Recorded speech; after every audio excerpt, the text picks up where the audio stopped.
For centuries, historians and the media have created invisible walls around Africa, dividing the continent into three unequal parts. They tell us that sub-Saharan Africa, often labeled Black Africa, is separate from the rest of the continent. The term Sub-Saharan Africa was coined by Hegel, a German philosopher who never stepped foot in Africa, but wrote extensively about the continent.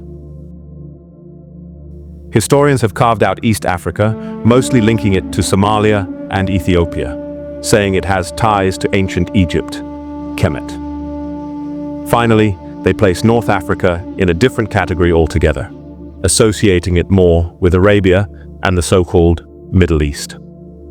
It is, however, important to point out that some so-called North Africans, especially in modern-day Egypt, believe they are the real descendants of the pharaohs, completely ignoring the historical timeline of this region of Africa. But here's the problem. When mainstream historians discuss the origins of Kemet, they mostly connect it to East Africa and North Africa, but not to West, Central, or Southern Africa. Why is that? Because the people in East Africa, particularly Ethiopians and Somalians, tend to have thinner noses, straighter hair, and features that, to some, resemble those of people outside Africa. As a result, Eurocentric scholars argue that the ancient Egyptians were black, but not black like West Africans. They sometimes even use words like they were black or negroid, but not Negro. A ridiculous distinction with no intellectual merit. This way of thinking is not just wrong, it is rooted in a long history of racism and misinformation. The idea that only certain Africans can be linked to civilization did not come from ancient sources. It was created and spread by European colonial scholars in the 19th and 20th centuries. Their goal was to erase or downplay the achievements of Black Africans, while making Egypt look like an isolated case, disconnected from the rest of Africa. This is why, for generations, school books and museums have been obsessed with presenting the pharaohs as either Middle Eastern or Mediterranean-looking figures. They show statues with broken noses, erasing key facial features. They make movies with white or light-skinned actors playing Egyptian rulers. They push the idea that if Kemet was an advanced civilization, then it could not possibly have been ruled by people who look like West Africans. But history tells a different story. The oldest dynasties in Egypt came from the south, near Nubia, modern Sudan, where the people have always been Black Africans with deep skin tones and broad features. The first kings of Egypt, Narmer, Djoser, Sneferu, had strong ties to Inner Africa. Even in later periods, when Egypt was invaded by foreigners, Black African pharaohs rose again, such as the rulers of the 25th dynasty, known as the Kushite pharaohs. One of the most damaging lies in African history was the Hamitic hypothesis, the racist theory that only light-skinned or Caucasian-like Africans were responsible for civilization, while true Negroes were only capable of savagery. This idea was used to explain why great monuments and cities existed in Africa. According to this theory, if an African society was advanced, it must have been built by outsiders or by Black people who looked white. This false idea shaped how history was written.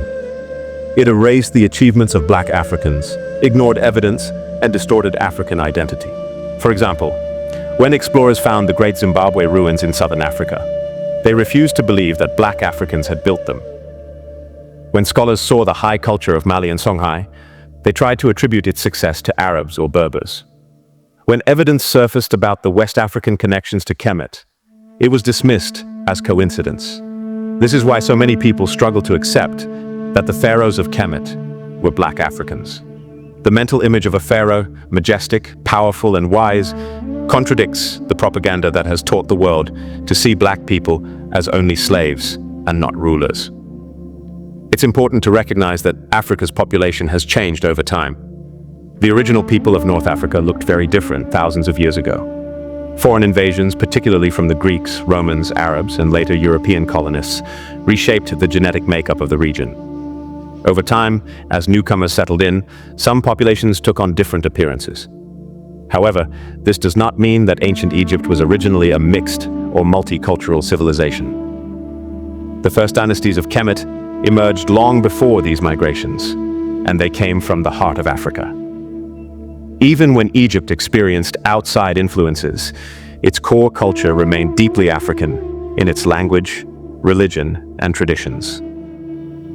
The problem is not just about Egypt, it is about how we see Africa as a whole. Because of historical manipulation, many people, even Africans themselves, have accepted the idea that black people were not the builders of great civilizations. They see the pyramids and think, that can't be us. They hear about the greatness of Egypt and think that must belong to someone else. But this mindset is the product of centuries of misinformation. The truth is, the history of Africa is vast, rich, and connected. Kemet was an African civilization, culturally, ethnically, and linguistically. Its descendants did not disappear. They migrated, intermarried, and helped shape the powerful kingdoms of West, Central, East, and Southern Africa. It's time to break down the walls that separate African history and reclaim the full story. Because when we do, we will see that the legacy of Kemet belongs to all of Africa and the world. Let's place a few key findings in proper context. Archaeological digs in Nubia show that southern pharaohs reigned long before they moved north. Ancient Greek and Roman accounts noted that Egyptians saw themselves as related to Ethiopians, black Africans. Genetic research places some pharaonic paternal lines and haplogroups common in West Africa today. Hence the push by scholars like Diop, Obenga, and Kizerbo to establish the black African origins of pharaonic civilization becomes clearer. They were not merely staking a symbolic claim, they were responding to centuries of academic distortion. Although prejudice still exists, increased awareness, continued excavations, and advanced DNA technology all confirm the deeply African identity of ancient Egypt. Ancient Egypt, known to its people as Kemet, or the Black Land, and the great kingdoms of West Africa might seem far apart in both time and place. Yet historians and scientists have discovered surprising links between the pharaohs of Kemet and West African kings. Scholars like Cheikh Anta Diop, Théophile Obenga, and Joseph Kizerbo have long argued that these civilizations share common origins in their histories, languages, and cultures. Recent genetic findings even hint at a biological connection. Let's start with the connection of West Africa with Kemet. African historians have shown that the ancestors of pharaohs and West African peoples were linked in Africa's deep past. Greek historian Herodotus once wrote that Egyptians believed they came from regions further south, sometimes called Nubia or Ethiopia. Cheikh Anta Diop observed that all ancient writers believed the Egyptians were close cousins of the people from the south. Modern archaeology also suggests that Nubia, modern-day Sudan, south of Egypt, was itself a center of African civilization. According to Diop's model, as Egypt declined over 2,500 years ago, many people moved westward across the Sahara, leading to the rise of West African empires such as Ghana, Mali, and Songhai. Joseph Kizerbo, a noted Burkinabe historian, also emphasized ancient Egypt as part of Africa's heritage. Though he cautioned that not all African cultures come directly from Kemet, he showed that there was a strong continuum in African civilizations.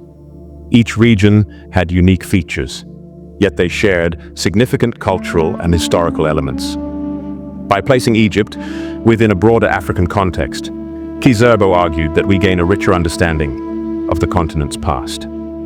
Trade across the Sahara was a crucial link between Egypt and West Africa. In earlier periods, the Sahara was greener and more easily traveled.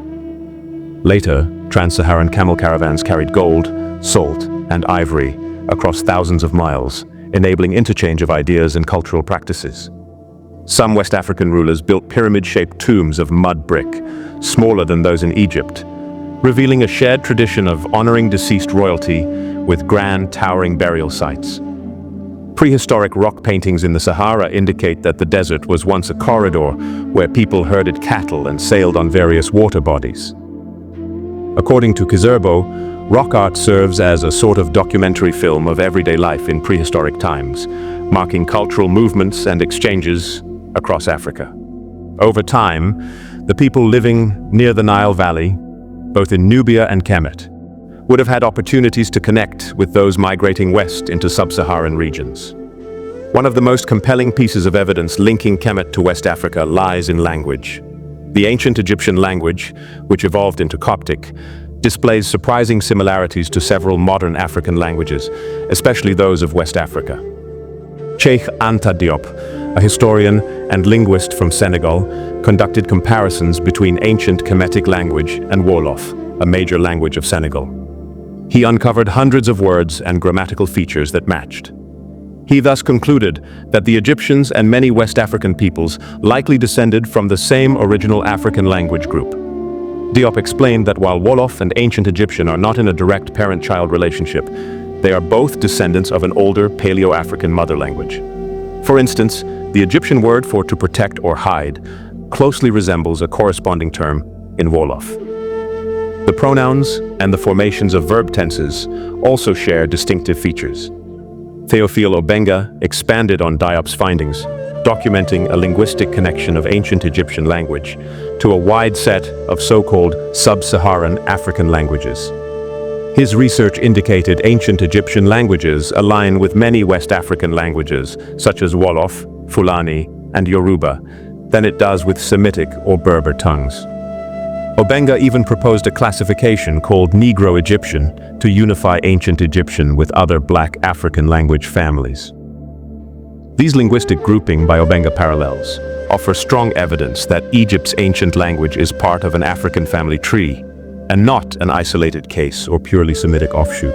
Beyond language and migration theories, there are many remarkable parallels in the cultural life of ancient Egypt and West African kingdoms. Cheikh Anta Diop observed that Kemet's culture, including social norms like circumcision, matrilineal succession, and totemic beliefs, was more in line with typical African traditions than with those in Europe or Western Asia. Divine kingship. Pharaohs were considered living gods who mediated between humanity and the gods. Similarly, many West African monarchs held semi-divine or sacred status. The Ashanti king in Ghana, for example, was believed to embody the soul of the nation through the golden stool. In the Yoruba kingdom, rulers, Obas, were also regarded as chosen by deities. Matrilineal heritage. In Kemet, succession sometimes passed through queens, with a king marrying a royal woman to strengthen his claim. Powerful queens like Hatshepsut reigned as pharaohs in their own right. Similar patterns are found in West Africa, such as in the ancient Ghana and Mali empires, where inheritance could pass through the king's sister's son rather than directly father to son. Totemism and animal symbols. Both societies use sacred animals as symbols of power and identity. Egyptian gods commonly had animal forms, e.g., Horus, the falcon, Anubis, the jackal. In West Africa, clans often had totem animals that they believed protected them, creating taboos around harming these creatures. This form of totemism connects many African peoples. Circumcision and initiation rites. The practice of circumcision was widespread in ancient Egypt, as evidenced by mummies and temple inscriptions. It is also a common initiation ritual in many African societies, symbolizing the transition to adulthood. This practice is notably less frequent in Europe, further supporting a unique cultural bond shared by Egypt and the so-called sub-Saharan region, Africa. Concept of social order. In Kemet, the principle of Ma'at, truth, justice, and balance, guided society, with the pharaoh's role tied to maintaining harmony. West African kingdoms also emphasized justice and communal well-being. The Manda Charter from Mali, for instance, spelled out rights and social responsibilities, echoing the ethos of Ma'at in its pursuit of social harmony. Recent genetic research has further solidified the bonds between Nile Valley civilizations and modern West Africans. DNA analyses of Egyptian mummies and present-day populations show that Egyptians, especially in earlier dynastic periods, were predominantly African in origin. One of the most famous examples is the DNA testing of Pharaoh Ramesses III, who ruled around 1180 BCE. Scientists found that Ramesses III possessed the Y chromosome haplogroup E1b1a, today one of the most prevalent lineages in West African males. This haplogroup can reach 80% in some West African communities. In the United States, one African American man discovered through a DNA test that he carries the same E1B1 at paternal lineage as Ramesses III. While this does not mean he is a direct descendant in the sense of a genealogical tree from father to son without interruption, it shows that both he and Ramesses III share a common African ancestor. This discovery, sometimes called the Ramses gene, signals a powerful continuity between West Africa and ancient Kemet. Other genetic research corroborates that early Nile Valley groups did not solely descend from or align with Middle Eastern populations, but from long-standing African ancestors. Over time, foreign invasions and migrations reshaped populations in Lower Kemet, the northern delta region. But the core population and key royal lines likely retained deep African ancestry. Historian Joseph Kizerbo's research on the Mossi kingdoms of Burkina Faso highlights some of the most direct cultural comparisons to Kemet. He showed that the Mossi people follow a set of royal customs curiously parallel to pharaonic traditions. The Mogo Naba, king of the Mossi, literally means chief or Naba of the world, or Mogo. Upon his election, he's required to run around his palace at dawn, symbolically claiming the kingdom. This is similar to how the pharaoh during his Hebsed festival would run around the white walls of Memphis to reaffirm his authority. Kizerbo believed these similarities were too specific to be mere coincidence, suggesting a shared origin or direct transmission of an ancient ritual. Egypt's Sed festival marked the renewal of a pharaoh's power after 30 years on the throne, with rituals to rejuvenate the king's vitality. Likewise, the Mogo Naba also celebrates a 30-year milestone marked by special ceremonies intended to renew his strength. Kizerbo emphasizes that these cultural parallels hint at the possibility of ancient Nile Valley nobles or priests migrating to West Africa at some point in history. While he himself was cautious, the resemblances, especially regarding coronation and royal ritual, remain compelling. Diop's seminal work, The African Origin of Civilization, Myth or Reality, challenged Eurocentric views by concluding that ancient Egypt was a black African civilization. He cross-referenced historical, linguistic, cultural, and archaeological evidence to show that ancient Egyptians were culturally and biologically African. He performed chemical melanin tests on mummies to demonstrate their African identity, and also compared Egyptian with Wolof to prove strong linguistic links. Diop said, "The history of Black Africa will remain suspended in air and cannot be written correctly until African historians connect it with the history of Egypt." Théophile Obenga further proved Egyptians' genetic connection to sub-Saharan African languages, coining the term Negro-Egyptian for this family. He compiled word lists showing phonetic similarities across vocabularies in Wolof, Yoruba, and other languages compared to ancient Egyptian. He argued that attempts to classify Egyptian with Semitic or Berber tongues made little linguistic sense once you examined the core grammar and vocabulary of Egyptian. Théophile Obenga said, "It is impossible to demonstrate such parallelism of words and grammar between ancient Egyptian and the Semitic languages, whereas it is perfectly feasible with Black African languages." Joseph Kizerbo, a Burkinabe historian, emphasized recognizing all African civilizations, including Egypt, within a comprehensive narrative of Africa's past. He researched parallels in royal customs between the Mossi Kingdom of Burkina Faso and ancient Egyptian ceremonies. He believed certain rituals, such as the king running around the palace to symbolically claim power, signaled a deep historical link between West Africa and Kemet. Civilizations develop in parallel, but we can find common roots in Africa's antiquity that reveal a shared cultural womb for many peoples of this continent. One interesting anecdote from Kizerbo's work involves names like Sankara in Burkina Faso, such as former President Thomas Sankara's surname. Ancient Egyptian rulers also bore the name Sankara, as in Pharaoh Montuhotep Sankara of the 11th dynasty. Scholars note this name can be broken down as Sank, meaning he lives, and Ra, the sun god, thus Ra lives. In modern terms, Sankara can also carry connotations around life or to live. While there is no definitive proof that Thomas Sankarar's ancestors had a direct link to Montuhotep's lineage, the resemblance in naming patterns is intriguing. These kinds of parallels in naming, ritual, or symbolism appear across Africa. Diop once said that if certain Egyptian pharaohs rose from the dead to walk around Dakar or Bamako, they might recognize many cultural customs or words.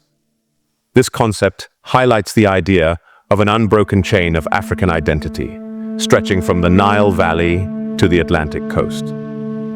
Seeing West Africans and the pharaohs of Kemet as part of a single extended African family challenges older narratives that slice the continent into North Africa, supposedly Caucasian, East Africa, and Sub-Saharan Africa.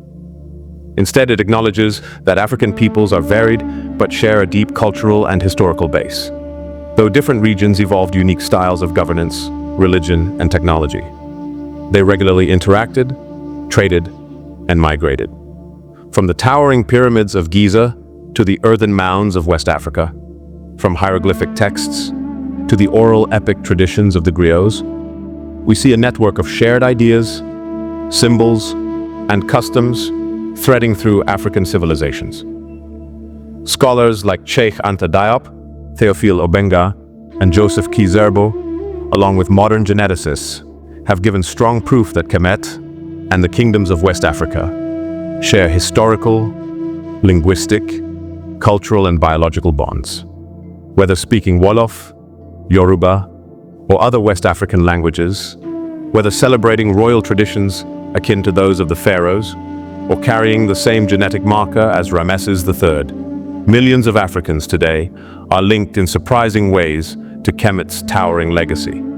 Cheikh Anta Diop famously said, "The history of Black Africa will remain suspended in air and cannot be written correctly until African historians dare to connect it with the history of Egypt." Today, thanks to relentless scholarship and technological progress, that connection stands clearer than ever. Are you aware of any linguistic or cultural links between various groups in Africa and the ancient Kemetic language? Share your thoughts.